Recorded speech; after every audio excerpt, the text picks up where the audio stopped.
할렐루야.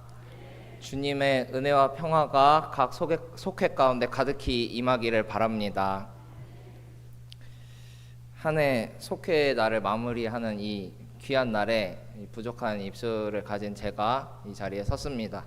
제 입술은 부족하지만 주님께서 제 입을 통해 주님의 말씀을 선포하실 때 하나님의 크신 능력이 나타날 줄로 믿습니다.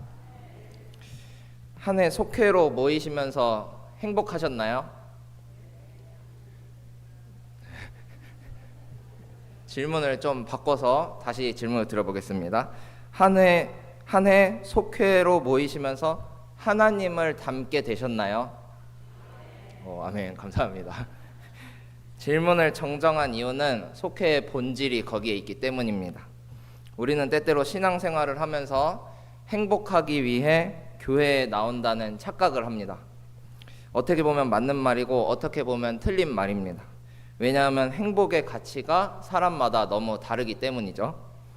주님께서는 당연히 우리를 행복하게 해주시는 분입니다. 하지만 주님의 세계에 우리가 흠뻑 빠지지 않고선 그 행복을 행복이라고 느낄 수가 없습니다.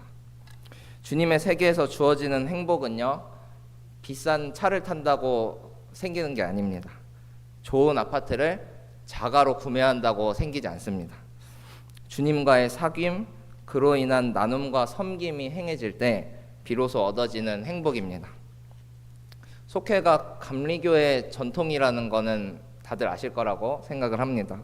감리교 신학대학교에서도 신학생들을 이제 입학하면 속회로 묶습니다. 그래서 그 신입생들 7, 8명씩 지도 목사님을 배정해 주고요. 그리고 이 속회를 미리 경험해 보라고 이렇게 가르칩니다. 감리교 창시자 존 웨슬리로부터 시작된 속회의 전통을 잘 이어가도록 하기 위함입니다. 존 웨슬리는 우리의 구원이 일시적인 사건이 아니라 일련의 과정이라고 보았습니다. 한순간에 구원 받았다 안 받았다, 어떤 이단은 이제 구원받은 날짜가 언제냐 이렇게 물어보기도 하는데, 구원이라는 게 한순간에 이렇게 딱 일어나는 게 아니라 과정을 통해서 완성된다고 보았습니다. 회개를 통해서 구원의 문에 들어가고 우리를 조건 없이 의롭다 하시는 칭의로서 구원받은 백성이 되고요. 거기서 끝난다고 보지 않았습니다. 거룩에 이르는 성화의 과정을 통해 비로소 구원의 완성, 그리스도인의 완전을 이룰 수 있다고 보았습니다.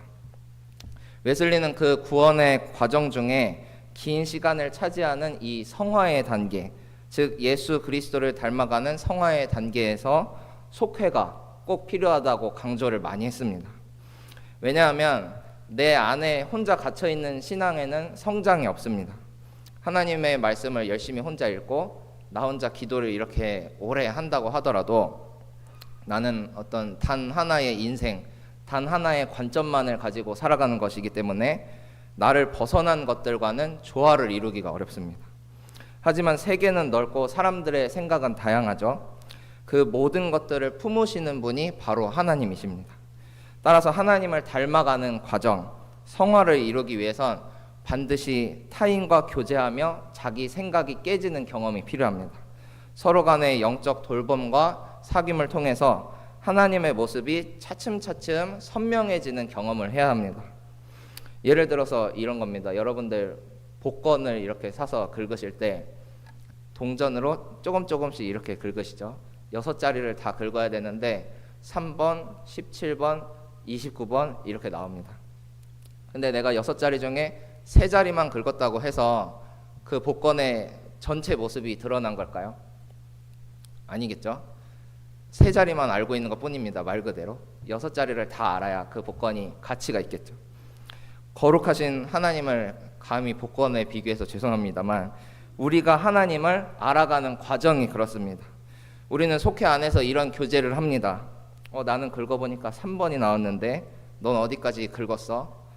나는 27번이야, 6번이야. 이러면서 서로가 만난 하나님에 대해서 나누고요. 또 속회로 모이다 보면 서로 간에 모난 부분이 얼마나 많이 발견됩니까? 상대방의 모난 부분도 보이고 모난 내 모습도 발견하게 됩니다. 그런 부분들, 모난 부분들을 그리스도의 사랑으로 품어주면서 우리는 영적 성장을 이룹니다. 따라서 속회는 우리 영적 성장의 거점이요 정릉 교회 안에 또 하나의 작은 교회가 되는 것이죠. 이렇게 설명을 듣고 나니 어떠신가요? 여러분 한 해 속회 안에서 예수님을 많이 닮아 가셨나요? 네, 우리 서로를 위해서 이렇게 한번 인사했으면 좋겠습니다. 새해에는 하나님을 닮아가는 속회가 됩시다. 네, 성화를 이루는 속회가 됩시다. 네, 감사합니다. 분위기가 아주 좋고 어떤 작은 천국을 보는 것 같습니다. 네. 이제 잠시 동안 주시는 말씀을 통해서 또한 은혜를 구하고자 합니다. 속회 공과 교재 52과의 말씀입니다. 서두에 보니까요, 말씀 나누기라고 해서 우리가 생각할 거리를 제시해 줍니다. 그 말씀 나누기에 보시면 하나님이 태초에 세상을 창조하셨습니다. 하나님이 지으신 세상은 아름다웠습니다. 그러나 죄 때문에 하나님과 멀어진 인간은 죽을 수밖에 없는 존재가 되었고요. 하나님은 인간을 구원하시기 위해 이 땅에 독생자 예수님을 보내주셨습니다. 또한 예수님을 구주로 믿는 자에게는 영원한 생명을 약속하셨습니다. 다 아시는 이야기죠. 하지만 수백 번 수천 번 강조해도 부족한 이야기입니다. 그렇다면 영원한 생명을 약속하신 예수님께서는 어떻게 우리에게 오셨을까요? 요한복음 1장에서는 크게 두 가지를 말합니다. 예수님은 말씀으로 오셨다. 그리고 예수님은 빛으로 오셨다. 이렇게 얘기를 하는데요. 이 말씀으로 오셨다는 게 무슨 뜻인지, 또 빛으로 오셨다는 건 무슨 뜻인지 함께 알아보면서 은혜를 구하려고 합니다. 먼저 말씀이 계셨다라는 말씀에 대해 한번 살펴보겠습니다. 말씀으로 번역된 헬라어 로고스는 말씀, 말, 더 나아가선 인식, 이성이란 뜻까지 있습니다. 만약 우리에게 누군가가 너 그 말씀 들었어? 너 그 얘기 들어봤어? 이렇게 한다 그러면 어떻게 받아들여지시나요? 저는 그냥 누가 어떤 말을 했나 보거나 아니면 누가 어디서 좋은 말씀을 들었나 보거나 이 정도로 조언이나 격언 정도로 이해를 할 것 같습니다. 한국 사람인 저희들한텐 말씀이라는 표현이 그 정도의 의미를 갖습니다. 하지만 유대인과 헬라인, 이 요한복음 1장을 받아들였을 그 유대인과 헬라인의 입장에서는 조금 달랐습니다. 먼저 유대인들에게는 이 로고스, 말씀이라는 단어 자체가 주는 무게가 컸는데요. 왜냐하면 유대인들은 기본적으로 하나님의 창조 역사를 믿고 있었습니다. 그리고 그 창조 역사는 하나님의 말씀으로 이루어졌다는 것도 알고 있었죠. 그래서 이 말씀이라는 단어 자체를 들었을 때 하나님의 일하심, 창조주의 능력과 신성을 함께 떠올렸습니다. 그래서 그 유대인들이 로고스라고 이제 사도 요한이 표현했던 그 대목을 보면 하나님의 그 창조하신 능력과 신성을 함께 떠올리는 그런 효과가 있었던 거죠. 또한 헬라인에게도 이 로고스의 의미는 남달랐습니다. 헬라인들은 이제 그리스 이전에 헬라 제국을 이루는 서양 철학의 기초를 쌓았던 사람들입니다. 아레오바고 광장이라고 들어보셨나요? 아레오바고 광장. 그곳에서 이 헬라인들이 주로 하던 일들이 어떤 새로운 지식을 알게 되었을 때 종교적 담론이나 철학적 담론들을 우리가 어떻게 다룰 것이냐, 그리고 이게 진짜 진리가 맞느냐 하는 것들을 그 아레오바고 광장에서 많이 나누고 검증을 했습니다. 동방에서 어떤 새로운 학문을 누군가 가져오면 이 광장에 모여서 그 이론을 펼치고 서로 검증하는 일들이 계속해서 벌어졌습니다. 사람들의 지성이 깨어나고 첨예한 분별력이 형성되는 시기였습니다. 이들에게 있어서 로고스, 즉 말씀은 단순한 그 문장 말이 아니라 이 세상에 의미를 넣어주는 이성이고 세계의 완전한 질서를 세우는 철학이며 그 질서를 진행시키는 힘이었습니다. 따라서 요한은 헬라인들에게 예수 그리스도를 로고스라고 소개하면서 하나님과 인간 사이의 중재자, 그리고 새로운 질서를 창조하시는 분, 인간의 영혼을 주님께로 올려드리는 전혀 새로운 길을 개척하시는 메시아로 소개하고 싶었던 겁니다. 이것이 사도 요한이 예수님을 말씀이라고 표현했던 이유입니다. 유대인에게는 유대인의 방식대로, 헬라인에게는 헬라인의 방식대로 예수님의 하나님 되심을 드러내고자 했던 것이죠. 그렇다면 말씀은 이제 알겠고 왜 빛이라고 얘기했을까요? 성경에서 예수님은 빛으로 오셨다, 너희는 빛의 자녀다 많이 말하는데 왜 하필 빛이라고 말하는 걸까요? 9절 말씀을 자세히 보시면 예수님을 그냥 빛이라고 표현하지 않고 참 빛이라고 표현합니다. 참 빛이시다. 말 그대로 진짜 빛이라는 뜻이죠. 그럼 가짜 빛도 있을까요? 이를 위해서 요한복음 5장 35절을 보시면 도움이 됩니다. 제가 읽어드리겠습니다. 요한은 타오르면서 빛을 내는 등불이었다. 너희는 잠시 동안 그의 빛 속에서 즐거워하려 하였다. 이것은 예수님께서 세례 요한을 두고 하신 말씀입니다. 세례 요한과 같이 오실 그분을 증거하는 빛은 여러 명 있었습니다. 구약 시대 때부터 여러 선지자들이 그러했고 이 신구약 중간기에 침묵을 지나서 나타난 세례 요한도 그러했습니다. 예수 그리스도를 예비하는 빛, 그분을 비추어 주는 빛이었습니다. 하지만 우주를 한번 생각해 보시면 우주에도 태양처럼 직접 빛을 내는 발광체가 있는가 하면 별처럼 그 빛을 받아서 비추는 반사체가 있죠. 여기서 참 빛이란 무엇이냐면 직접 빛을 내는 발광체를 의미합니다. 그래서 예수 그리스도는 실제하는 힘이시고 하나님과 같은 분이시라는 뜻이죠. 반사체는 어두움에 가져다 놓아도 어두움을 물러나게 할 수 없습니다. 스스로 빛을 낼 수 없기 때문입니다. 하지만 발광체는 어디에 가져다 놓아도 그 빛을 드러냅니다. 여기에 놀라운 진리가 숨어 있는데요. 예수님을 믿어 구원받은 성도가 우리가 됐다 하더라도 예수 그리스도를 늘 마음에 품고 있지 않으면 아무런 빛도 뿜어낼 수 없다는 뜻입니다. 우리는 그저 그리스도의 빛을 받아 비추는 반사체들입니다.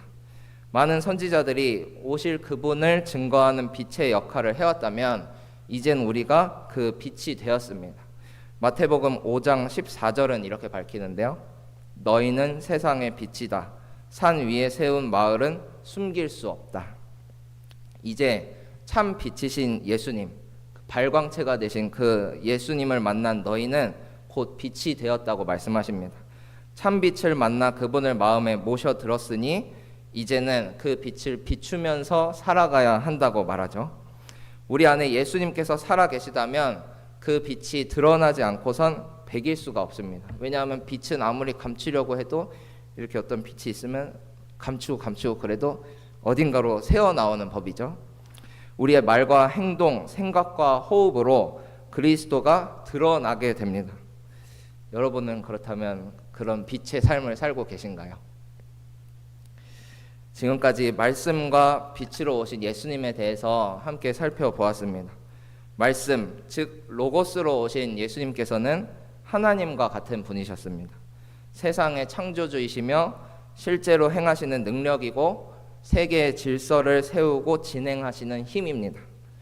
빛으로 오신 주님은 어떠하신가요? 참 빛이십니다. 어두움을 물러내는 진정한 빛, 우리가 고대하던 빛, 우리가 언제나 바라보고 그 빛을 반사해야 할 참 빛이십니다. 말씀과 빛으로 오신 주님을 신뢰하며 나아가는 우리 모두가 되기를 소망합니다. 앞선 말씀에서 속회는 예수 그리스도를 닮아가는 성화의 과정이라고 말씀을 드렸습니다. 각 속회로 모여 주님을 예배할 때 말씀과 빛으로 오신 주님을 계속해서 닮아갈 수 있기를 바랍니다.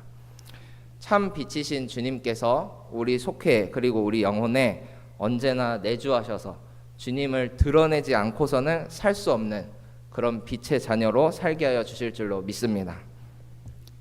저희 교회 이 2층에서 3층 올라가는 그 계단을 보면요, 큰 거울이 있습니다. 그 큰 거울 밑에 한 성경 구절이 새겨져 있습니다. 혹시 보신 적 있으신가요? 네, 여기 2층에서 3층 올라가실 때 한번 그 거울을 잘 살펴보시기 바랍니다. 그 말씀은 이렇게 적혀 있습니다. 에베소서 5장 8절의 말씀입니다. 너희가 전에는 어둠이더니 이제는 주 안에서 빛이라. 빛의 자녀들처럼 행하라. 저도 방송실 올라갈 때마다 이 말씀을 묵상합니다. 그래, 빛의 자녀지, 빛의 자녀지. 우리는 본래 어둠이었습니다. 아무런 빛도 발산할 수 없는 초라하고 남루한 영혼이었습니다. 하지만 예수 그리스도께서 우리에게 다가와 참 빛이 되어 주셨습니다. 그 빛을 이제 품게 되었으니 빛의 자녀들처럼 행하는 우리 모두가 되었으면 좋겠습니다. 우리가 빛의 자녀로 살아가는 그 길목에 우리 속회가 있기를 바랍니다. 속회를 통해서 서로의 빛을 점검하고 우리의 빛이 더욱 환해질 수 있도록 서로를 격려하는 아름다운 공동체가 되기를 바랍니다. 2026년 새해에도 참빛이신 주님께서 우리와 늘 함께하여 주실 줄로 믿습니다. 기도하시겠습니다. 주님 감사합니다. 우리에게 말씀이 되어주신 주님, 창조 때로부터 지금까지 우리를 인도하시는 힘이 되신 주님을 찬양합니다. 말씀으로 우리 안에 내주하여 주시옵소서. 빛으로 오신 주님을 경배합니다. 참 빛이 되어주셔서 어두운 뿐이던 우리 영혼과 삶을 환히 비추어 주시고 이제는 우리를 빛의 자녀 삼아 주시니 감사를 드립니다. 여전히 주님 없이는 아무런 빛도 비출 수 없는 연약한 존재이오니 주님 저희를 불쌍히 여겨주시고 우리와 늘 동행하여 주옵소서. 한 해 우리 정릉교회 속회를 주님 품 안에 인도해 주심에 감사드립니다. 새해에도 더욱 주님 닮아가는 속회 되길 원하오니 주님 각 속회마다 임재하여 주셔서 성화를 이루는 속회 되게 하여 주옵소서. 모든 것 주님께 맡겨드리며 살아계신 예수님의 이름으로 기도합니다.